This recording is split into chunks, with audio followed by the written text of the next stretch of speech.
Saber qué es el ego y llegar a abandonarlo es el gran cambio interior que todo ser humano debe realizar para ser libre y feliz en el planeta Tierra. Déjame que te diga un secreto a voces. Actualmente estás siendo controlado por el ego. Como consecuencia de ello, a menos que seas capaz de abandonarle, jamás serás totalmente libre ni feliz y vivirás en el autoengaño para el resto de tu vida. Vamos a aclarar un concepto muy importante. En realidad, el ego no existe. El ego es una creación tuya. Tú lo has inventado, pues no es ninguna entidad ajena a ti. Ese es el patrón perfecto sobre cómo actúa el ego. Al ego le molesta la verdad y aceptar las cosas que a él no le gustan. Por eso siempre sale o siempre tira la piedra en tejado ajeno. Este tema del ego es muy extenso y profundo, además de apasionante e inmensamente útil. Investigar sobre él y dedicar tiempo a observarle bien merece la pena, pues dependiendo de si sigues alimentándolo o finalmente lo abandonas, hará que tu vida cambie por completo o siga exactamente igual. Debes saber que el total y completo abandono del ego es la finalidad última de todos los monjes, gurús y grandes maestros espirituales.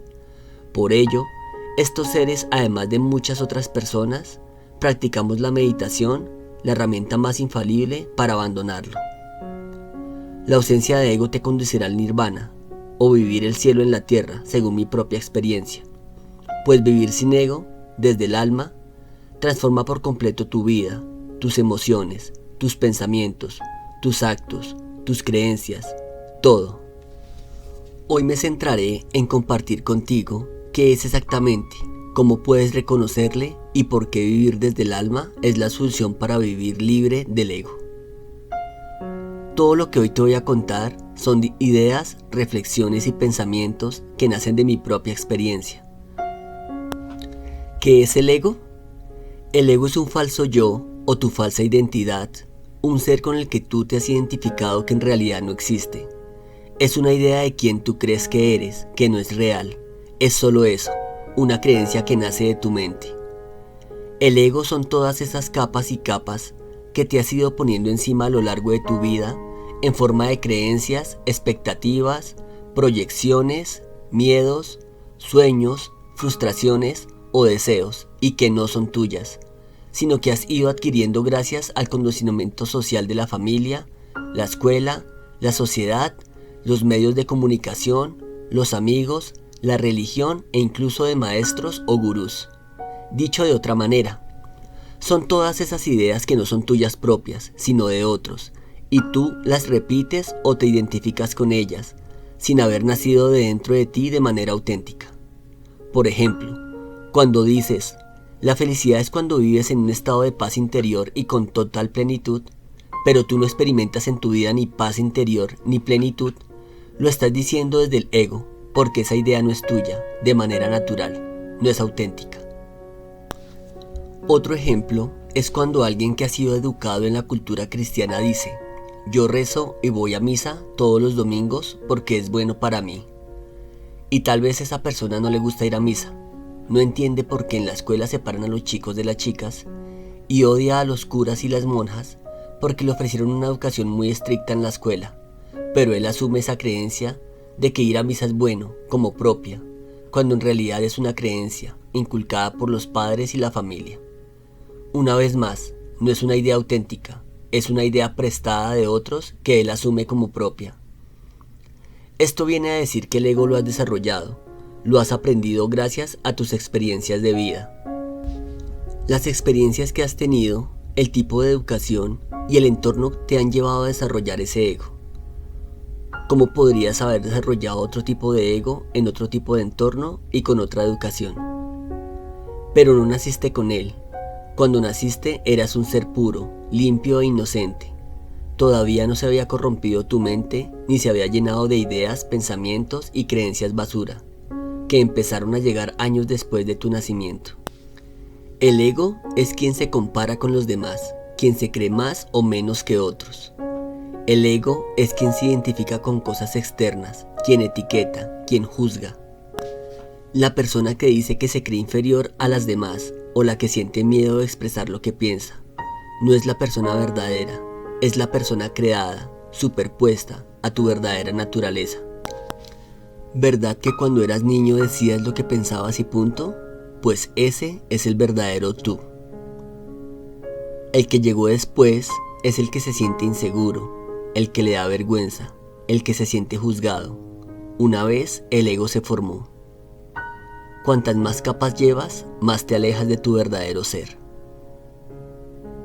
Es como si fuera un carnaval y tú ese día quieres disfrazarte de Marilyn Monroe. Así pues, vas a una tienda donde venden disfraces y te compras el vestido, la peluca, el pintalabios rojo, los zapatos de tacón, y cuando llega la noche te disfrazas, sales con tus amigas y te sientes divina de la muerte. Aunque te mires al espejo y te encante el personaje que interpretas, sabes que esa no eres tú, ni el pelo rubio es tuyo, ni la peca sexy es tuya. Esa es la imagen de ti misma que estás proyectando al mundo. Esa es tu carta de presentación de acuerdo con la imagen que quieres que los otros tengan de ti. Pero tu verdadero ser está enterrado debajo de todas esas capas que te has puesto encima. Te gustaría ser Marilyn, pero en realidad eres Marta, Silvia o Cristina. Y como a ti eso no te gusta y no te aceptas a ti misma, entonces creas el ego, el falso yo, la falsa Marta o la falsa Cristina, para ser como Marilyn. ¿Y eso por qué? Porque no aceptas la realidad tal cual es, porque te gusta más otra realidad que tu propia realidad.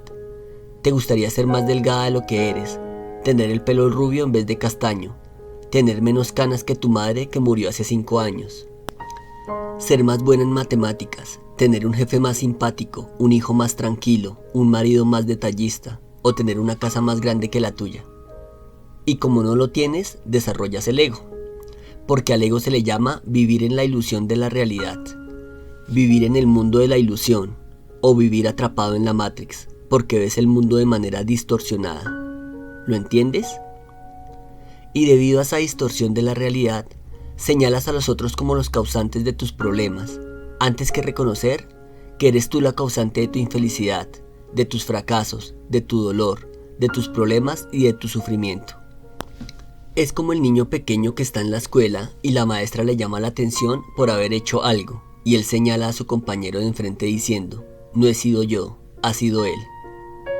Así pues, el ego es un movimiento que surge de tu mente para echarle a él las culpas de todos tus males, cuando en realidad el ego no es la causa de tus sufrimientos, pues la causa está en ti, en tu mente. Como el maestro Adyashanti dice, el ego es el chivo expiatorio de la espiritualidad. Como no podemos culpar a nadie de todo lo que nos pasa, hemos elaborado este concepto del ego para echarle las culpas de todo.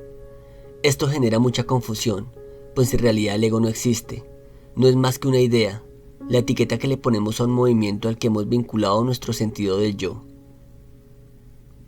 Pero sigamos yendo más profundo, el ego es mucho más que eso. Los patrones del ego. Dado que el ego corresponde a nuestro falso ser, su modo de ver la realidad está totalmente manipulado y no acepta la realidad tal cual es. Por ello se manifiesta así.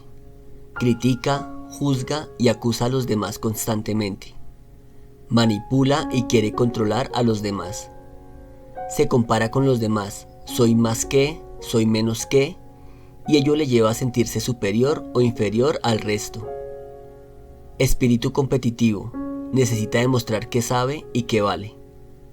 Se enfada con facilidad, se irrita y siempre quiere tener la razón.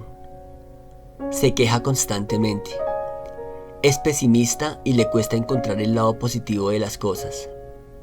Se identifica con posturas mentales, necesita tener enemigos y aplica a menudo etiquetas negativas a la gente. Demanda reconocimiento constantemente, le gusta que le feliciten o alaben por lo que hace y se enfada si no logra el reconocimiento que le gustaría tener. Le da mucha importancia a lo material. Le gusta impresionar a través de posesiones materiales, dinero, estatus, relaciones, atractivo físico, trabajo, etc. Siempre quiere más, nunca está satisfecho. Siempre vive en el pasado o en el futuro, nunca vive en el momento presente. Nunca está contento, siempre encuentra excusas para quejarse de algo y no ser feliz. Es individualista y se siente un ser separado de los demás. Siempre quiere tener la razón y se ofende si los demás no piensan igual que él. Se toma las cosas personales y se ofende con facilidad. Es orgulloso y acostumbra a guardar resentimiento. Siente celos y envidia de los éxitos y logros de los demás.